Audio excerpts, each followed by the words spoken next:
Hey guys, ngayong araw nga bigla akong napaibig magluto ng Shanghai. Medyo may katagalan na rin kasi nung huli akong gumawa nito. Pero yung ating pork Shanghai ngayong araw ay gagawin nating mas masarap. Gagawin nating cheesy pork Shanghai. Yun nga lamang, wala na ako kaninang inabot na giniling. Buti na nga lamang at meron ako bagong meat grinder. Tamang-tama nga at mabibinyagan ko na ito ngayon. Bali, ang ginawa ko ay bumili na lamang po ako ng kalahating kilo ng laman ng baboy. Tapos ito nga po, akin na pong gigilingin gamit po itong aking napakaganda at bagong-bagong meat grinder from Dirma. At ayan, okay na po ito. Ito na yung hinahanap kong pagkakagrind ng pork. Pagkatapos po niyan ay atin po muna yung iseset aside dahil nga Shanghai ang ating gagawin ay kailangan din po natin syempre ng mga gulay na ipansasahog natin dito sa ating pork giniling. So dito ko na rin po gigilingin yung ating mga gulay. So naglagay po ako dito ng medium lamang po na carrot, 2 sibuyas, bawang, ay naglagay na rin po ako dyan ng siling berde and celery. Pwede rin po dyan ng kinchay. So grind lamang po natin yan ng sapat na pino lamang po ng gulay. Yung tipong ganito po ang pagkakadurog.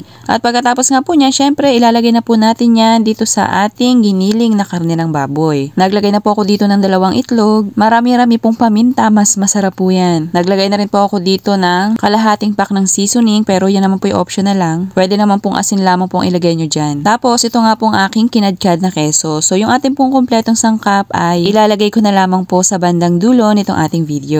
So ayan, i-mix lang po. Tapos naglagay na rin po ako dito ng 1 kalahating kutsara ng harina. Pandagdag lang po na pinaka-binder dito sa ating gagawing pork Shanghai. So ayan, haluin lamang po mabuti para naman po magpantay yung mga pampalasa na inilagay natin dito. And bago ko nga po pala yan binalot kanina, ay nagprito po muna ako ng konti para po ba matansya ko kung kailangan ko pa bang magdagdag ng mga pampalasa. At nung sapat naman na po ang lasa, ay ito nga po akin na po yung binalot. At ayan, napakasimple lang naman pong magbalot nitong pork Shanghai. Ganyan din po ba kayo magbalot? Ang mahalaga lang naman po dyan ay masilyado nyo ng mabuti itong ating pinakang palaman. Tapos ayan na, paulit-ulit nyo lamang po yung gagawin hanggang sa mabalot nyo po lahat itong ating pork Shanghai. Medyo may karamihan nga yung nagawa kong pork Shanghai ngayong araw. Tamang-tama naman itong pang-ista kasi nga pasukan ngayon, di ba? So ayan, nung nakapagbalot na nga po, magpiprito na po ako dito ng uulamin namin mamaya. At kung umabot ka nga po hanggang dito po sa part ng ating video, ay pakipusuan nyo naman po itong ating masarap na recipe na cheesy pork Shanghai. And paki-comment nyo na rin po kung hanggang saan po ba umabot itong aking masarap na recipe ngayong araw. And syempre, mag-like or follow na rin po kayo dito po sa aking munting kusina. Salamat po. So ayan na nga po, luto na itong ating cheesy pork Shanghai. Kitang-kita nyo naman nagwawala na yung keso na inilagay ko dito. And make sure lamang po na meron na po kayong sinaing dahil mas masarap po itong ulamin habang mainit pa. And syempre, kayo na rin po ang bahala kung anong sausawan po ba ang babagay dito sa ating pork Shanghai. And ito nga po, ilalagay ko na rin po yung aking kompletong sangkap na ginamit ngayong araw dito sa bandang dulo ng ating video. Pero take note guys, lahat po ng pampalasa dito ay pwede